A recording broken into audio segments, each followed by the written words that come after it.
Saya pertamanya merasa amat-amat duka cita dan amat-amat kecewa pada 4 bulan yang lalu sidang Dewan pada penghujung tahun. Kalau tak silap saya bulan 9 yang lepas, saya bangkitkan permasalahan iaitu pipe lama, clay pipe ini yang mungkin mencecah 20 ataupun 30 tahun usianya dah kerap pecah. Ada tempat-tempat tertentu hinggakan dalam Dewan pun saya sebut nama tempat, Taman Ek An, Taman Hipiau, hinggakan 5-6 kali pecah di satu tempat. Jadi saya suarakan detail. Jadi bila sidang DUN penggal pertama pada 2016 ini, semalam habisnya sidang DUN, sebab saya tak dapat nak buat PC ni, habis sidang DUN baru saya dapat nak buat PC bersama dengan penduduk khususnya di Semenyih ini. Yang saya sebut tentang kecewa tadi iaitu permasalahan penduduk yang saya bangkitkan pada penggal yang sebelum ini pada tahun 2015 hujung tidak diendahkan. Tapi langkah mungkin bagi saya langkah untuk mengatasi masalah air keseluruhan kerana waktu dan cuaca kemarau begini, dia mengambil langkah yang drastik, membuat 2 kolam tadahan yang baru bernilai satunya 400 juta mungkin, pasal dia sebut 800 juta, saya assume that 400 juta lah, jadi 800 juta. Saya bangkitkan dalam sidang Dewan yang baru lepas, minggu lepas saya berhujah, saya minta tolonglah, keluarkanlah. Mungkin tak sampai berapa puluh juta pun, saya tak pastilah. Saya percaya Syabas mesti ada proposal dah permasalahan air di Semenyih ini. Tetapi 1 sen pun tidak ada bajet untuk menggantikan pipe-pipe pecah. Apatah lagi nak mengatasi masalah-masalah yang terpencil.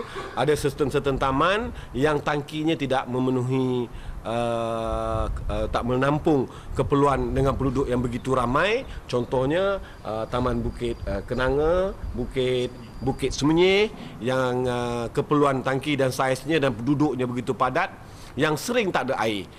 Orang sakit pun jadi bertambah teruk, orang yang ada yang meninggal pun ada. Ini bukan saya reka-reka cipta, dah pressure keluarga yang tak sakit jadi high blood pressure. Jadi ini yang saya nak luahkan sangat kekecewaan saya ini, kerana seolah-olah Semenyih ini macam tidak masuk dalam map Selangor oleh Yang Amat Menteri Besar. Kerana saya pun tekankan dalam bahasan saya tekankan kalau betul program-program yang dilakukan ataupun keprihatinan negeri Selangor ini Smart Selangor, bajet pun Smart Selangor, peduli rakyat, saya bagi tahu, saya sebut peduli rakyat. Peduli rakyat ni maksudnya apa? Peduli ni maksudnya ambil berat, ambil tahu. Jadi bila saya dah mengadu, tak ada ambil berat, tak ada ambil tahu. Jadi hari ini penduduk perlu tahu isu air. Ada yang orang bagi tahu saya ni nak jadi hero, nak jadi champion. No, saya bukan itu. Isunya kalau misal kata disebutnya ada bajet 30 juta ke 40 juta ke berapa ke pipe seluruh di Semenyih ini akan ditukar, saya tidak akan melakukan PC ini. Saya tidak akan burukkan siapa-siapa. Kerana setelah konsesi air ini diambil alih oleh negeri, ia tanggungjawab keseluruhannya ada pada negeri Selangor. Itu yang nak saya tekankan. Jadi hari ini permasalahan di Semenyih ini tidak diatasi langsung, tidak ada bajet. Dan saya pula bercakap secara peribadi dengan Yang Amat Berhormat dengan Yang Amat Berhormat Azmin Ali. Dia bagi tahu dia nak tengok nanti, dia nak ambil report Syabas. Saya dipahamkan Syabas setiap minggu bermesyuarat dengan kerajaan negeri, takkan tak ada report. Jadi saya tengok dia memang tak mau ambil peduli, dan slogan Smart Selangor ini haruslah dibuang, hashtagnya ke ni, dan peduli rakyat ni tukarlah nama, ini membuli rakyat. Jadi saya nak fokus tentang isu air ini. Saya tengok jalan penyelesaiannya buntu. Saya nak bagi tahu pada penduduk Semenyih, jalan penyelesaiannya amat buntu, tidak nampak hala tuju untuk penambahbaikan masalah air bersih yang sampai ini di bawah Syabas ini. Tak nampak penyelesaiannya, dah melebihi 2 tahun dah penduduk di Semenyih ini suffer. Jadi saya harap dengan adanya statement yang saya buat ini, penduduk di Semenyih mengetahui permasalahan ini.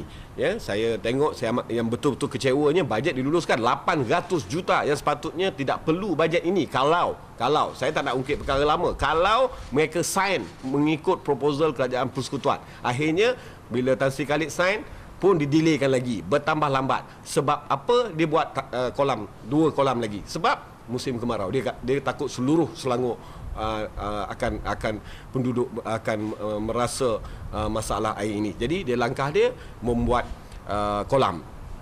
Dulu langkah Tan Sri Khalid bila tahu lewat ni dia buat horas. Horas pun tak tahu apa, dah jadi keras ke apa saya tak pasti. Jadi masalah air tetap berlaku di Dun Semenyih ini, dan sebahagiannya di sekitar Selangor pun ada tempat-tempat terpencil, tapi di Semenyih ini memang cukup seksa tentang permasalahan air ini.